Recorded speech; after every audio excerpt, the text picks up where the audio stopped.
నారాయణసమారంభాం శంకరాచార్యమధ్యమాం అస్మదాచార్యపర్యంతాం వందే గురుపరంపరాం. సిద్ధ గురు పరంపరకు ప్రణామాలు సమర్పిస్తూ ఉన్నాను. ఈనాడు అపూర్వమైనటువంటి కాళభైరవ కళ్యాణోత్సవం జరిగింది. మంచి భక్తిభరితమైనటువంటి సంగీత నృత్య కార్యక్రమాలు కూడా జరిగినాయి. విశేషం ఏమిటి అంటే, మహాయజ్ఞాలు జరిగినప్పుడు, పెద్ద పెద్ద ఉత్సవాలు జరిగినప్పుడు వేల మంది జనం రావటం ఉంటూనే ఉంటుంది. అయితే ఇవాళ ఆశ్చర్యకరమైంది, సామాన్యంగా జరగనిది ఏమిటి అని అంటే, ఇన్ని వేల మంది ఒక్కసారిగా నాట్యం చేశారు. ఇది మాత్రం ఎక్కడా జరగదు మామూలుగా. అంటే ప్రతి ఒక్క వ్యక్తిలో కూడా భైరవ నటరాజు ఆవేశించాడు. పరమేశ్వరి అయినటువంటి కాళీదేవి ఆవేశించింది. అందువల్లనే ఇంతమంది, ఇన్ని వేల మంది నాట్యం చేయటం సామాన్యం కాదు. కూర్చొని భజన చేయొచ్చు, నమస్కారాలు చేయొచ్చు, ఏదైనా పాటలు పద్యాలు పాడవచ్చు. కానీ అంటే ఒక పారవశ్యం వచ్చిందనమాట మనుషుల్లో. ఆ పారవశ్యం రావటం అది సామాన్యమైనటువంటిది కాదు, దేవతా చైతన్యానికి చిహ్నం. కొంతమంది అంటుంటారు, భక్తితో ఇవాళ మీరందరూ కూడాను ఈ కార్యక్రమాన్ని తిలకిస్తున్నారు, దేవతలకు నమస్కారాలు చేస్తున్నారు, పాడుతున్నారు, రకరకాల రీతులలో మీ భక్తిని చూపిస్తూ ఉన్నారు, నమస్కారాలు చేస్తున్నారు. సంతోషమే. కానీ కొంతమంది ఒకసారి ఒక ప్రశ్న వేశారు, స్వామివారు అసలు భక్తి దేనికండి? మేము మా కార్యక్రమాలను నిర్వర్తిస్తుంటాము, కర్తవ్య నిర్వహణ చేస్తుంటాము, ఉద్యోగాలు వ్యాపారాలు ధర్మబద్ధంగా చేస్తాము, మాకు భక్తి యొక్క అవసరం ఏమిటి అంటే, మనిషి మంచిగా ఉండొచ్చు, ఏ తప్పు చేయకపోవచ్చు, మంచే చేస్తూ ఉండవచ్చు, అలాంటి వారికి కూడా భక్తి కావాలా? ఈ ప్రశ్న వచ్చింది ఒకసారి. వస్తే నేను చెప్పాను దానికి నిజమే. భక్తి దేనికి? భగవంతుణ్ణి చూడాలనుకున్న వాళ్లకు. భగవంతుణ్ణి చూడాలనుకుంటే ఆయన్ని భజించండి, తపస్సు చేయండి, ధ్యానం చేయండి. పరమేశ్వరుడి యొక్క అనుగ్రహం కోసం భక్తి అవసరం. ఏదో మేము మంచిగా ఉంటాం, బాగానే ఉంటాం అంటే ఇంకో జన్మ మంచి జన్మ వస్తుంది, అంతవరకే. కానీ అనంతమైనటువంటి పరమేశ్వర దివ్యానుగ్రహం పొంది దివ్య భూమికలకు వెళ్ళాలి అని అంటే అప్పుడు మాత్రం భక్తి తప్పదు. ఇది అలౌకికమైన ఒక అంశాన్ని చెప్పాను. లౌకికమైనటువంటి మరొక ప్రయోజనం కూడా ఉన్నది. అదేమిటి అని అంటే, భక్తి బాగా పెరిగిన వాడిలో దేవతా చైతన్యం ప్రవేశిస్తుంది. ఇందాక కాసేపు మీలో ఆ దివ్య చైతన్యం ప్రవేశించి నాట్యం చేయించినట్లుగా ఆ చైతన్యం ప్రవేశించినటువంటి వ్యక్తిలో సన్మార్గం ఉంటుంది, సత్ప్రవర్తనం ఉంటుంది. సత్ప్రవర్తన కలిగేటట్లయితే అతడు తప్పులు చెయ్యడు. కనుక భక్తి కలిగినటువంటి వాళ్ళు తప్పులు చెయ్యరు. కనుక ప్రజలందరూ కూడా, ఇన్ని లక్షల కోట్ల మంది కూడా భక్తి కలిగిన వాళ్ళు అయ్యేటట్లయితే, అందరూ తప్పులు చెయ్యనటువంటి ఒక దివ్యమైన వాతావరణం ఏర్పడితే మనకు పోలీస్ శాఖ ఎందుకు, సైన్యం దేనికి? కనుక మనకు ధర్మం నిలబడాలి, ప్రజలు సుఖంగా ఉండాలి, ఆనందంగా ఉండాలి. మీరు తప్పులు చేయకపోవటమే కాదు, ఎవరూ తప్పులు చేయనటువంటి వాతావరణాన్ని నిర్మించాలంటే ఆ భక్తిభరితమైన వాతావరణాన్ని గనక నిర్మించేటట్లయితే ఆ పరిస్థితి వస్తుంది. ఇవాళ మంత్రి గారితో పాటు మనకి ఇక్కడ 2 డీజీపీలు చేసిన వాళ్ళు ఉన్నారు. ఇక్కడ మనకు ఆంధ్రప్రదేశ్ డీజీపీ చేసిన వారు, అట్లనే వెస్ట్ బెంగాల్ డీజీపీ చేసిన వారు ఉన్నారు. పోలీస్ శాఖ యొక్క అవసరమే లేనటువంటి ఒక స్థితి సమాజంలో వస్తే ఎంత బాగుంటుంది, అపూర్వమైనటువంటి స్థితి వస్తుంది. అలా కాగా ఇవాళ కాళభైరవ కళ్యాణం జరిగింది. దీని గురించి చెప్పాను. కాశీనగరంలో భాద్రపద పూర్ణిమ నాడు జరిగేటువంటి ఒక అపూర్వమైన సన్నివేశం అది.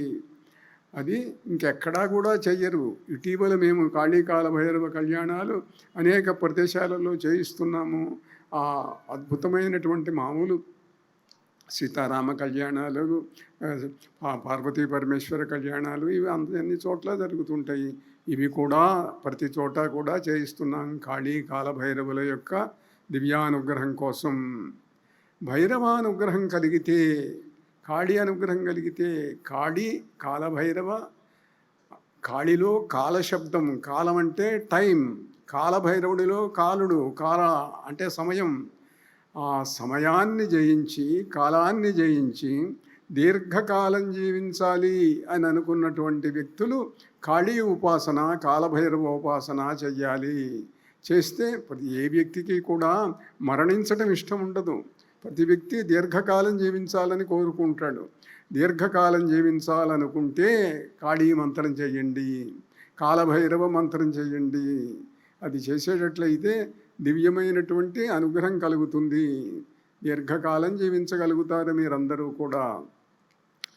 మహనీయుడైనటువంటి త్రైలింగ స్వామి కాశీలో 300 సంవత్సరాలు జీవించాడు. మొన్నటి దాకా 16వ శతాబ్దం, 17వ శతాబ్దం నుండి 19వ శతాబ్దం దాకా 300 సంవత్సరాలు జీవించినటువంటి తెలుగు యోగి త్రైలింగ స్వామి. అపూర్వమైనటువంటి మహాపురుషుడు ఆయన. అలా దీర్ఘకాలం జీవించినటువంటి యోగులు, కాళీ కాలభైరవ ఉపాసకులు మనకున్నారు. కనుక మీరందరూ కూడా ఆ రకమైన కాళీ కాలభైరవ సాధన చెయ్యాలి. చేస్తే దాంట్లో ఒక విశేషం ఏమిటి అంటే, దేవతా సాధన చేసేటప్పుడు ఆ దేవత యొక్క ఆకృతి మన ముందు పెట్టుకుంటే మరింత సంతృప్తిగా ఉంటుంది. ఉదాహరణకు మీకు ఒక దేవత ఎందో, ఒక సిద్ధుని ఎందో, ఒక గురువర్యుని ఎందో మీకు గౌరవము భక్తి ఏర్పడ్డాయి అనుకోండి. ఆ చిత్రం ముందు పెట్టుకుంటే దాంట్లో నుంచి జడ్రేస్ వస్తవి అని ఇటీవల ఒక ఆస్ట్రియన్ సైంటిస్ట్ నిరూపించి దానికి ఒక యంత్రాన్ని నిర్మించి చూపించాడు. మనకు ఎక్స్రేస్ తెలుసు కానీ జడ్రేస్ తెలియదు. జడ్రేస్ వస్తాయిట. ఎదురుగా ఒక సిద్ధుని చిత్రం పెట్టుకుంటే, ఒక దేవతా చిత్రం పెట్టుకుంటే, చిత్రం కంటే దేవాలయం గొప్పది. దేవాలయంలో దర్శనం చేసుకుంటే అక్కడ మహాశక్తి ఉంటుంది. ఎందుకంటే మంత్ర సహితమైన శక్తితోటి అక్కడ ప్రాణప్రతిష్ఠ చేస్తే దేవత అక్కడికి ఎప్పుడూ వస్తూ ఉంటుంది, అక్కడ ఉంటూ ఉంటుంది. అందువల్ల ఆ దేవతా సన్నిధిలో జపం చేస్తే, దర్శనం చేసుకుంటే, అందుకే మనం ఈ దివ్యక్షేత్రాలకు వెళ్తూ ఉంటాము. అక్కడ దేవతలను దర్శనం చేసుకుంటూ ఉంటాము. కాశీలో కాలభైరవుడు ఉన్నాడు. ఉజ్జయినిలో, కామాఖ్యలో కాళీదేవి ఉన్నది. కాళీదేవి కాశీలో కూడా ఉన్నది. కాశీలో ఇప్పుడే చెప్పాను, కాళీ కాలభైరవులు లాట్ భైరవ అని అంటారు. కపాల భైరవుడి యొక్క ప్రదేశం, కపాల భైరవుడు అవతరించిన ప్రదేశంలో కాళీ కాలభైరవులు అక్కడ దంపతులుగా ఉన్నారు. అక్కడక్కడ అట్లా కాళీ కాలభైరవులు కలిసి ఉన్న దేవాలయాలు ఉన్నాయి. మనకు ఆంధ్రదేశంలో మోపూర్ అని ఒక ఊరు ఉన్నది. మోపూర్ అంటే పులివెందుల దగ్గర, కడప జిల్లాలో. అక్కడ భైరవాలయం ఉన్నది. ఆ భైరవాలయం దగ్గరికి నన్ను ఆహ్వానించినప్పుడు వెళ్ళి, ఇక్కడ కాళీ మందిరాన్ని కూడా ఎందుకు నిర్మించకూడదు అన్నాను. అయ్యో తప్పకుండానండి, మీరు చెప్తే చేస్తాము అన్నారు. కాళీ ప్రతిష్ఠ చేయించాము అక్కడ కూడా. అలా దానికి పూర్వం ములికినాడు అనేవాళ్ళు. ముదమున ములికినాటిపుర మోహనశైల, దానికి ఆ పర్వతానికి మోహనశైలము అని పేరు. అట్లా ఇవాళ కాళీ కాలభైరవులు అనేక ప్రదేశాలలో మేము ప్రతిష్ఠ చేస్తూ ఉన్నాము. ఆ దేవాలయాలు ఎన్నో నిర్మితమవుతూ ఉన్నాయి. ఇటీవల కాశీలో కూడా ప్రత్యేకంగా మా ఆశ్రమం నిర్మించినప్పుడు అందులో కాళీ కాలభైరవ దేవాలయం కూడా ముందు నిర్మించి తర్వాతనే భవనాన్ని నిర్మించాం. అది ఆ కాళీ కాలభైరవ ఆలయం. దాంతోపాటుగా ఇప్పుడు మరొక చిన్న విశేషం కూడా, హైదరాబాదుకు దగ్గరలో ఒక కొద్ది దూరంలోనే, ఎక్కువ దూరం కాకుండా కొద్ది కిలోమీటర్ల దూరంలోనే ఒక 2.5 ఎకరాల స్థలం తీసుకున్నాము. అక్కడ కూడా భైరవాలయం నిర్మించబోతూ ఉన్నాము. మాతాజీ రమ్యానంద భారతీ స్వామిని శక్తిపీఠ ఆధ్వర్యంలో త్వరలో అక్కడ భైరవాలయ నిర్మాణం జరగబోతూ ఉన్నది. దాని యందు ఉత్సాహము, అభిరుచి కలిగిన వాళ్ళు కార్యకర్తలను కలవచ్చు. ఇట్లా భైరవపురి, భైరవ చక్రం, భైరవ సాధన, అట్లనే కాళీ సాధన, కాళీ కాలభైరవుల యొక్క దివ్యానుగ్రహం కలిగితే అంతకు మించి ఇంకా వేరే ఏమీ ఉండదు, ఏదైనా సాధించవచ్చు. రామకృష్ణ పరమహంస, రాంప్రసాద్ మొదలైన వాళ్ళందరూ మహాసిద్ధులు, కాళీదేవి యొక్క దివ్యానుగ్రహాన్ని పొందినటువంటి వ్యక్తులు. అలానే భైరవానుగ్రహం పొందినటువంటి వాళ్ళు కూడా ఎందరో ఎందరో మహాపురుషులు, మహనీయులు, దీర్ఘకాల జీవులు అయినటువంటి వ్యక్తులు ఉన్నారు. నాకు చాలామంది మిత్రులు ఉన్నారు హిమాలయాలలో.